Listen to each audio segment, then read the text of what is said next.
자, 다음은요. 어제 있었던 문재인 대통령의 기념사 중에 한 대목이 있었는데요. 그 부분이 좀 뒷말을 나고 있죠. 먼저 기사로 좀 보겠습니다. 문 대통령, DJ 정부가 첫 민주정부. 뭔가 우리나라의 어떤 문화, 이런 문화가 문화 강국이 됐다. 뭐 이런 부분에 대한 얘기를 하면서 이 얘기를 했거든요. 그러다 야당이 그러면은 DJ 정부 앞에 있었던 YS 정부는 뭡니까? 이렇게 되는 거예요, 반응이. 민주정부 아닙니까? 이렇게 된 겁니다.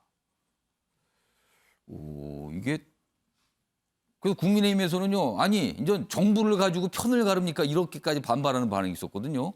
자, 그럼요. 우선 문재인 대통령의 어제 이야기 확인 좀 해보겠습니다. 우리 문화예술을 이처럼 발전시킨 힘은 단연코 민주주의입니다. 차별하고 억압하지 않는 민주주의가 문화예술의 창의력과 자유로운 상상력에 날개를 달아주었습니다. 첫 민주정부였던 김대중 정부는 자신감을 가지고 일본 문화를 개방했습니다. 우리 문화예술은 다양함 속에서 힘을 키웠고 오히려 일본 문화를 압도할 정도로 경쟁력을 갖게 되었습니다. 자, 우리나라의 문화, 뭐 이게 이제 일본 압도한다, 경쟁력이 좋다. 그 얘기하면서 민주정부, 민주주의 얘기했는데 첫 민주정부는 DJ 정부, 김대중 정부 이렇게 얘기한 거예요. 최인영 변호사, 네. 이거 좀 어떻게 들으셨습니까? 부산, 울산, 경남 이른바 PK 지역 표 떨어지는 소리가 들린다. 저는 이렇게 읽히는 것 그 표는 같은데요. 누구를 위한 표를 떨어진다는 거죠? 실질적으로 지금 DJ 정부, 이른바 국민의 정부가 첫 민주정부다라고 지금 문재인 대통령께서 얘기를 했습니다만 현재 우리 체제를 뭐라고 하죠? 이른바 87년 체제라고 하지 않습니까? 간선제에서 대통령 직선제를 도입하는 것이 1987년 헌법이고 그 헌법에 기해서 최초로 뽑은 그 우리 국민의 손으로 직접 뽑은 분이 얼마 전에 서거하신 노태우 대통령이었습니다. 그리고 그 이후에 이른바 문민정부라고 하는 YS 그 김영삼 대통령이 있었었는데 그때의 87년 헌법 체제에 의해서 뽑힌 두 대통령 정부에 대해서는 민주정부라고 얘기하지 않고 이른바 국민의 정부라고 하는 DJ 정부가 첫 민주정부다라고 한다고 하면은 국민을 크게 통합을 해야 되는 대통령이 오히려 민주주의에 대한 시각이 역사적으로 왜곡된 것이 아닌가 하는 그 비판을 받을 수밖에 없는 것이고 결국 지금 얘기하는 것처럼 민주정부에 대한 얘기와 함께 아울러서 다른 내용도 보면은 이제 이게 3.1 운동과 함께 임시정부 그 103주년 기념인가 그러다 보니까 임정이 좌우 통합정부다라고 해서 어떻게 보면은 현재의 민주당의 이재명 후보가 얘기하고 있는 통합정부론, 정치개혁론 이 부분에 그 어떤 방점을 찍는다는 점에서 어떻게 보면은 정치적 중립, 선거 개입 논란까지 얘기를 했다는 점에서 어제 3.1절 운전기사 그 기념식 같은 경우에는 문재인 대통령께서 공식적으로 얘기할 수 있는 가장 큰 마지막 지금 어떤 그 연설이었는데 거기에서 대선 개입 논란 그리고 또 국민을 호남과 그 부울경으로 갈라치게 하는 것이 아닌가 하는 그런 점에서 상당히 우려스럽고 특히 야당으로서는 굉장히 날을 세울 수밖에 없는 그런 연설이었던 것이 아닌가 생각을 합니다. 그래서 어제 국민의힘에서 좀 굉장히 지적을 하는 논평을 좀 냈죠. 자, 민주당 소속이신 김종욱 특보께서는 어떻게 좀 보셨습니까? 국민의힘이 좀 지나치게 반응을 합니까? 아니면 어떤 다른 의견이십니까? 제가 볼 때는 좀 지나치죠. 저희가 다 기억나는 게 그때 우리 문민정부라고 설명을 했었죠. 최초의 문민정부. 왜냐하면 노태우 전 대통령까지만 하더라도 군인 출신이 그 당시 군복을 벗고 난 다음에 대통령이 됐기 때문에 그랬었고 문민 출신 중에서는 최초로 김영삼 전 대통령이 됐다고 얘기를 했습니다만 제가 이 당시에 1990년도인데요. 대학교 3학년 때 시위를 한참 했습니다. 이유는 뭐냐면 3당 합당은 야합이다라고 얘기했었습니다. 이유는 뭐냐면 다 아시겠습니다만 민정당, 그다음에 김영삼 대통령이 얘기했던 통일민주당, 그다음에 JP 정당 이 세 정당이 모여서 3당 합당을 하게 되면서 이 3당 합당이라고 하는 것이 어떤 명분이 있는 거냐. 소위 군사 독재의 전신인 정당, 또 그다음에 유신의 근거를 가지고 있는 정당, 그다음에 이제 소위 YS 정당, 이 세 개 정당이 모여서 만들어낸 정당이었기 때문에 그 당시만 하더라도 민주적 정통성이 상당히 부정될 수밖에 없다는 얘기들이 많이 있었고요. 뭐 그 이후에 YS 정부 치하에서 뭐 금융실명제 예. 또는 하나회를 척결한 부분 같은 경우는 중대한 성과입니다만 오련히 민주정부로서의 성격들을 갈 수 있는 부분들 같은 경우는 소위 DJ 정부라고 얘기할 수 있는 측면들이 분명히 있다라는 생각이 듭니다. 좀 그런 측면에서 이 부분과 관련해서 무슨 문재인 대통령이 갈라치기를 했다라거나 예. 예를 들면 뭐 PK 지역에 대해서 뭐 폄하한 것처럼 말씀을 하시는 건 문제가 예. 있다. 왜냐하면 문 대통령 스스로가 PK 출신이기 때문에 그렇게 해야 될 하등의 이유가 없다는 생각이 드는 거고요. 예.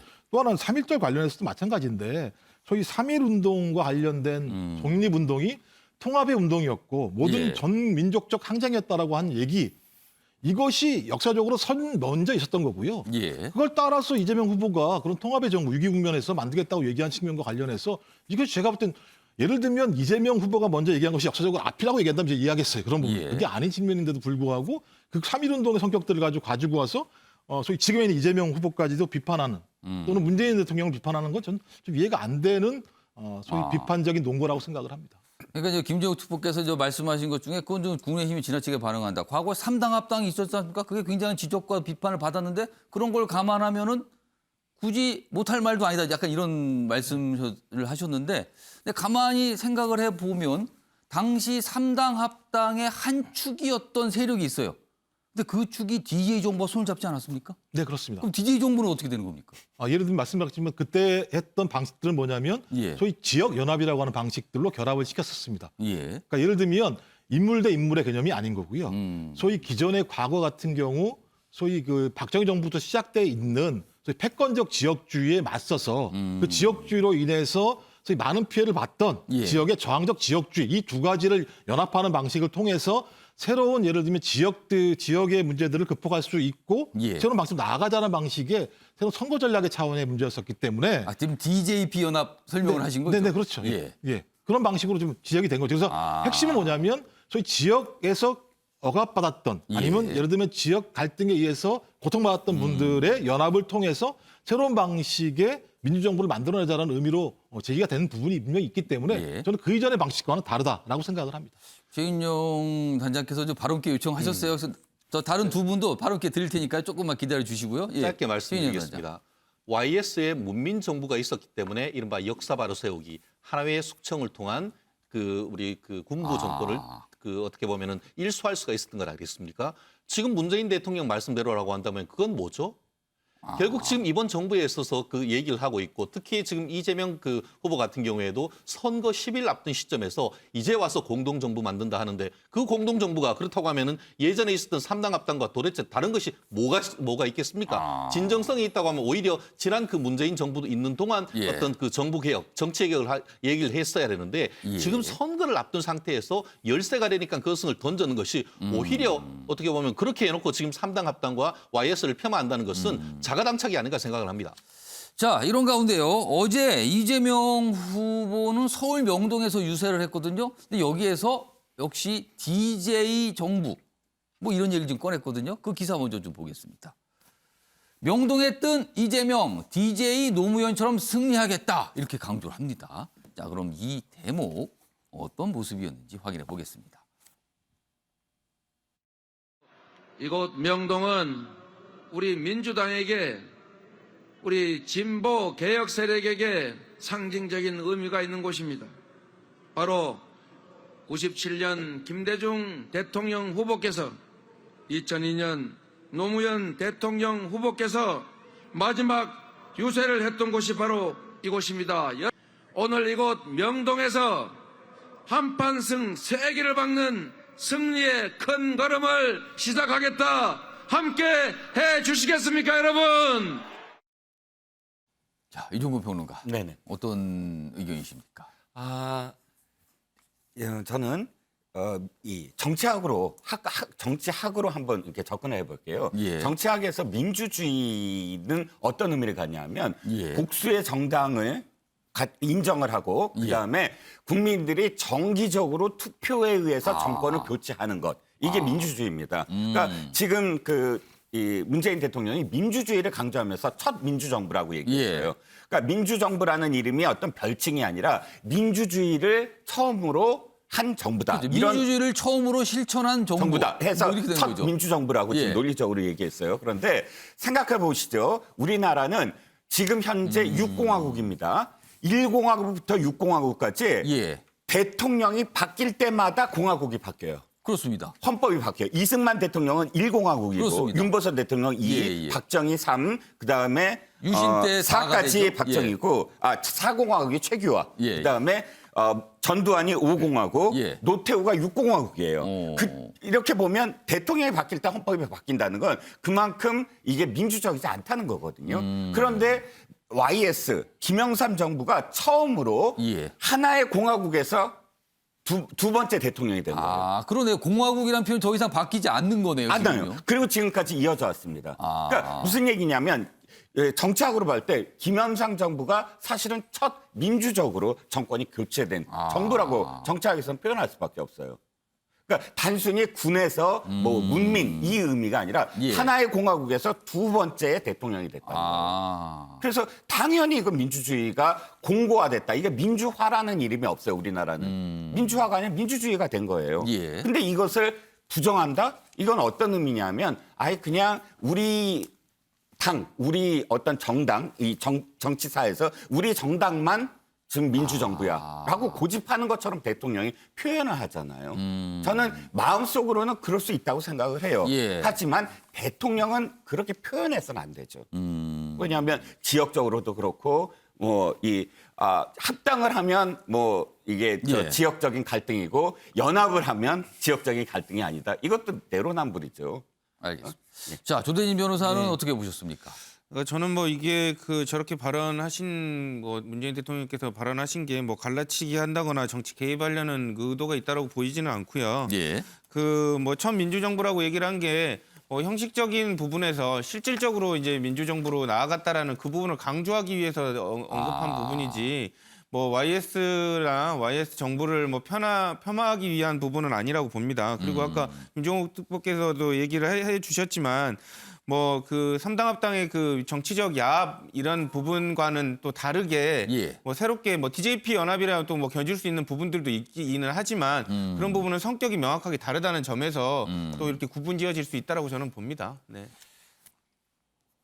어떻게 이게 새로운 논쟁거리가 조금 나온 것 같아요. 예, 김종국 특보. 예. 그러니까 지금 정치학을 말씀하셔가지고 제가 이제 정치학 박사가 있는 사람인데요. 아, 예. 그러니까 예를 들면 이제 말씀하시죠, 이제. 형식적인 방식과 그다음에 예. 정당의 성격에 대한 부분들은 두 가지 논리가 다 있는 겁니다. 그러니까 말씀하신 것처럼 제도됐죠. 1980년도 헌법이 개정되면서부터 예. 제도된 측면이 분명히 있습니다만 그 정당의 성격이 어떤가에 대한 부분들 같은 경우는 내부에 많은 논쟁들이 분명히 있습니다. 예. 그래서 예를 들면 좌우의 시각이 있을 수 있는 것이고요. 예. 그다음에 정당이라고 하는 형태에 대한 논쟁도 분명히 있는 것이고요. 저는 그런 측면에서 적어도 군사독재의 후예인 정당과 예. 저희 어떤 형태의 아무런 근거도 없이 정권을 획득하기 위해서 3당이 합당한 부분에 대해서 민주적이라고 얘기할 수 없다라고 정치학적으로 얘기할 수 있어요. 그런데 예를 들면 이것이 형식적으로 예를 들면 공화국 체제의 이행과 관련해서만 말씀하실 예. 필요는 없다라고 생각을 하는 거고 제가 얘기하는 건 그 정당이 가지고 있는 속성에 대한 민주적 속성에 대한 말씀을 드리는 겁니다. 네.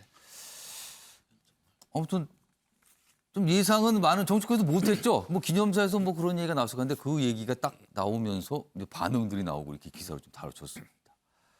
자, 다음은요.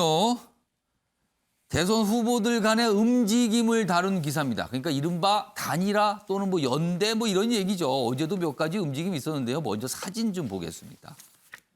사진 두 장이 있죠? 여기 보세요. 먼저 첫 번째 사진입니다. 여기는 안철수 국민의당 후보와 송영길 민주당 대표. 일단 사진만 봐서는 분위기가 좋죠? 화기애애합니다. 눈을 보면 다 웃음을 미소를 짓고 있는 눈들로 보이죠? 그래서 여기 보면 안철수, 송영길엔 미소라고 제목이 돼 있어요. 근데 그 옆에 보겠습니다.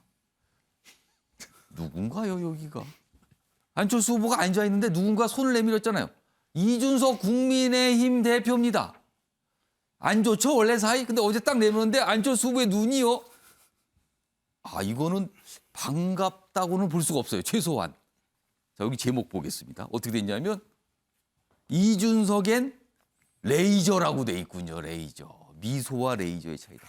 어제 이 3.1절 기념식에서 다 참석을 했거든요. 그러니까 대선 후보들도 참석하고 당 대표 참석하는데 이 자리에서 만났는데 이런 모습이 나타났습니다. 조대진 변호사, 네. 이 사진의 의미 좀 해석해 주세요. 사진 보고 저도 되게 많이 웃었는데요. 아. 네. 일단 이게 안철수 후보의 그 장점이자 단점이 정확하게 드러나는 장단점이 부분인 것 같아요. 나타난다. 그러니까 일단 아군 적군이 피하 구분이 확실하시죠. 그래서 그렇기 때문에 또 이제 민주당 같은 경우는 지금 정치 개혁안에 관련돼서 안철수 후보가 제안한 부분을 뭐 신속히 좀 처리를 하지 않았습니까? 의총에서. 그래서 예. 회답을 해줬기 때문에 그런 부분에 대해서 뭐 고마움의 표시라든지 그리고 지금 뭐 껄끄러운 부분이 없다라는 판단에서인지 뭐 화답을 한 것 같고요. 요즘에 민주당에서 안철수 후보에 대한 칭송이 대단하죠. 지금. 그렇죠. 뭐 이쪽으로 와라. 뭐 이런 식의 뭐 그런 사인으로 읽힐 만큼 뭐 되게 이제 구애 작전을 좀 뭐 펼치고 있다라고 보이니까 여기에 대한 화답을 보인 거고요. 예. 이준석 대표 같은 경우는 지금 뭐 손은 내밀었지만 손을 잘 보시면 오그리고 있어요. 저기 악수하려는 표시가 아니에요. 이게 피지 않았다는 거예요. 네네네. 지금요. 그러니까 뭐 악수를 하려는 표시는 하고는 있지만 굳이 악수는 하고 싶지 않다라는 그런 거를 읽힌 것 같아요. 물론 다음 장면은 악수를 했어요. 네, 하기는. 악수를 하기는 했지만 예. 저게 진짜로 악수하고 싶어하는 사람의 손이 아니거든요. 그러니까 그런 부분을 봤을 때 그 안철수 대표도 이제 마음속으로는 그런 거죠. 이게 방해하는 사람이 방으로 당신이야? 뭐 이런 눈빛으로 바로 펼치는 것 같고요. 예. 어쨌든 이런 부분들을 봤을 때 앙금이 상당히 남아있는 부분 예. 그런 부분들을 확인할 수 있는 내용 같습니다. 네네. 이 사진 말고요. 추가된 설명이 좀 붙어있는 사진 좀 더 보겠습니다. 여기 보시면요. 여기 송영길 민주당 대표는 일어나서 웃으며 악수. 근데 여기 보세요. 이준석 대표하고는 앉아서 무표정 악수를 하고 있는데도 이 표정을 좀 봐주세요. 이준석 대표는 약간 미소를 짓는 것 같은데 여기는 반응이 없습니다. 무표정 악수다. 뭐지요? 약간 이런 느낌이 들죠? 지금 얼굴에서? 아무튼 지금 상황을 아주 상징적으로 보여주는 어제 모습이 이 3.1절 기념식에서 있었습니다. 자, 조대진 변호사가 아주 심오한 분석을 좀 해주셨어요. 이 의미가 무엇인지 지금요.